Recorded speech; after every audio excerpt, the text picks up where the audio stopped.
Jamie Sawyer works at ClientEarth. James is, among other things, the executive director of the Climate Safe Lending Network.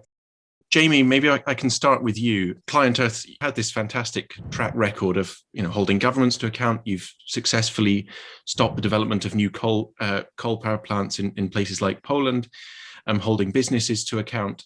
Why are you now targeting a central bank?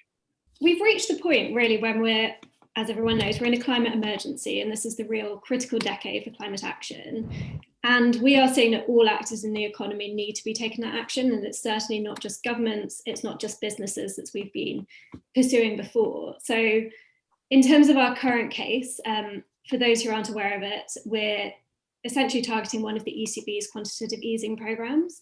So this is where they buy up bonds from companies. It's the corporate bond purchase program. And there's a huge amount of money that central banks are pumping into these largely fossil fuel and carbon intensive companies, because there's a bias in the program towards those sort of companies. And in the ECB's case, it's about 300 billion euros worth.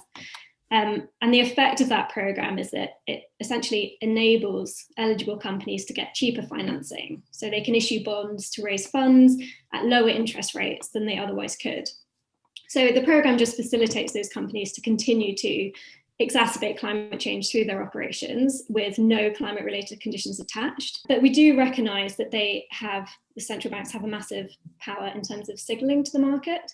Mm-hmm. So what we want to see is them helping or encouraging them to the companies that they're buying bonds from to transition quickly and in a robust manner. So we would also like them to see them excluding bonds or restricting asset purchases. And we've heard a lot about the idea that they might tilt and purchase more from some companies and less bonds from others. Mm-hmm. And we think they should do that on the basis of whether or not those companies are performing well on climate or have credible Paris-aligned transition plans to get to net zero. In particular, right now, I think one of the questions is, well, who is it who determines what is the mandate for central banks? And there's quite a lot of sort of philosophical underpinnings for that. So one part is, well, it's generally set by governments through finance ministries and treasuries. And the prime kind of responsibility is around financial stability. Well, how do you then determine that? Well, we know that financial stability is going to be undermined by climate change if we don't have a world that will support human population on Earth. We don't exactly know where the risks will be. And the central bank is sort of predisposition is, well, let's try and model it all and understand it and build the evidence base. I mean, in a way, in terms of the carbon budget, we're seeing this fill up a little bit like water filling up in a bath, and it's close to the rim and overflowing, and it's almost this image of, well, then the central bank will still be measuring it as it's all spilling onto the floor. What's really required is what some in the system, so Sarah Bloom-Raskin, who was on the board of the Federal Reserve in the US, spoke about recently, which is the precautionary approach, where you kind of go, well, it is within our mandate to govern financial stability, and there's certain things which we know there's volatility. So rather than just measuring it for the next decade, let's act in a precautionary approach. It is potentially really useful if governments or the relevant people would clarify for central banks what the mandate is. Our case is saying that they don't necessarily need an expanded mandate, and within their current mandate, they are both able and required to take this type of action, and that would include precautionary action as well, because that's factored into the European treaties when it comes to the ECB. But in terms of accelerating it, as you say, there are long timelines in the litigation. So we are having a hearing at the end of the year on this case, and we'll know then whether a question will be referred up to the European Court of Justice. Our aim, of course, is to make the programme itself greener and to make it sufficiently robust when it comes to reducing its climate impact, decarbonising the portfolio. If that happens, then great. And our litigation, we would consider what we do with it then.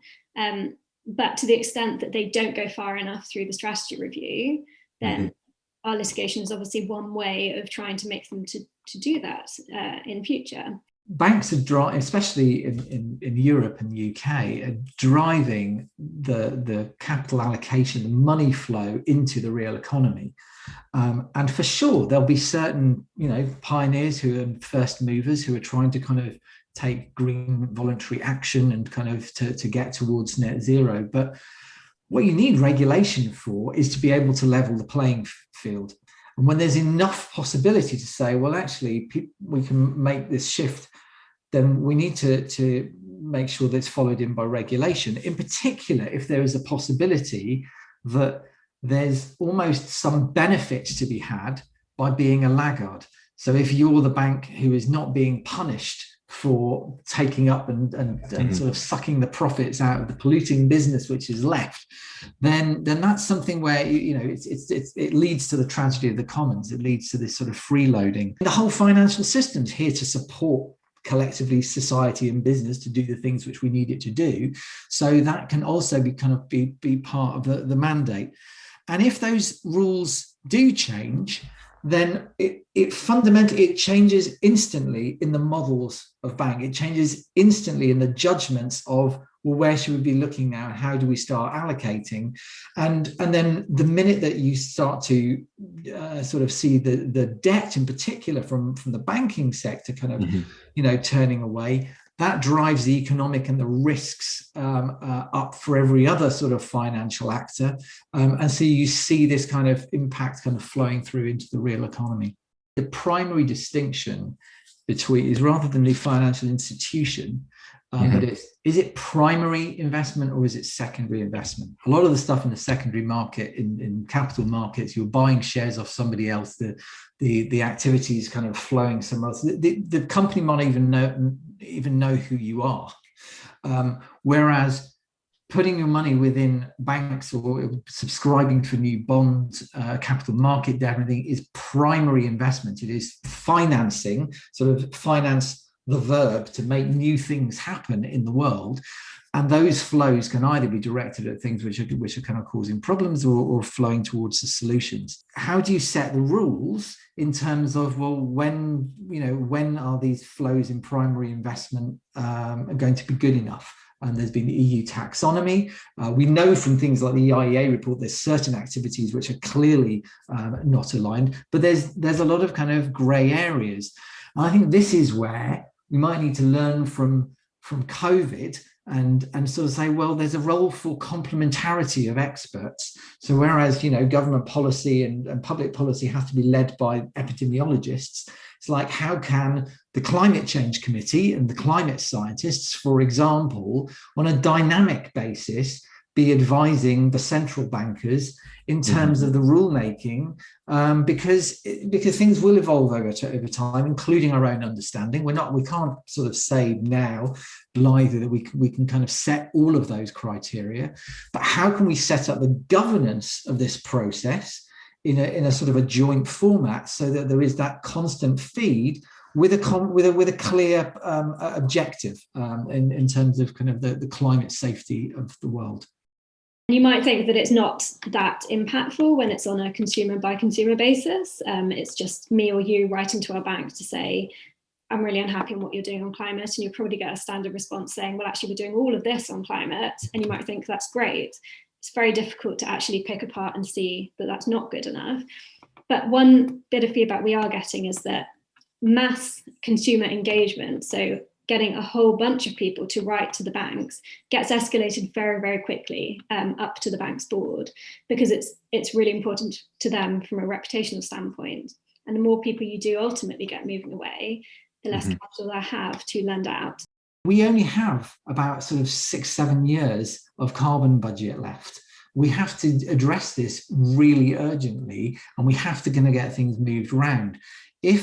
If central banks are already kind of saying, well, we're going to give you a few more years, if the voluntary initiatives say, well, you can take 3 years to get to net zero, that gradient of what is going to then have to happen is getting steeper and steeper to the point of almost vertical. And vertical shocks tend to lead to pretty poor financial outcomes with radiating effects, which central bankers want to avoid. No single actor kind of acting in a sort of a narrow blinkered way is going to be able to solve this. And I think that what we probably need to support, and organisations like Climate Safe Lending and others can maybe help in getting central bankers to do the complementary work from understanding the analysis and the tools and the technical kind of mechanics of it, but to figure out what are the impacts of the behavioural signals behind every speech that we give. What are the power dynamics between regulator and bank that lives in that relationship? What is the underlying culture within the financial system, and what role do we play in transforming it? And what is our responsibility, not just to government and under a contractual basis, but to broader society, given that if you do understand it, it's like being the doctor on the scene. You've kind of got a responsibility implied with that to be able to act within the best interests of all. Every lawyer needs to be considering when they're advising their clients, where does climate come into it? Because at the moment, you've got all sorts of climate-related litigation going on. How will that affect any of your clients? If you're drafting a contract, are you putting clauses in there that reflect the fact climate change will have transitional risks and physical risks coming down the line? Or projects lawyers, if somebody's asking you to organise project financing for a coal company, are you challenging them on that? And, as James mentioned earlier, bringing in the recent analysis from the IEA that says there can't be new coal projects from later this year. Are you sort of informing them of that and reminding them of the reputational, business and litigation risks? Jamie, James, thank you both hugely for this. I hope we've convinced a few people that central banks are worth paying a lot more attention to.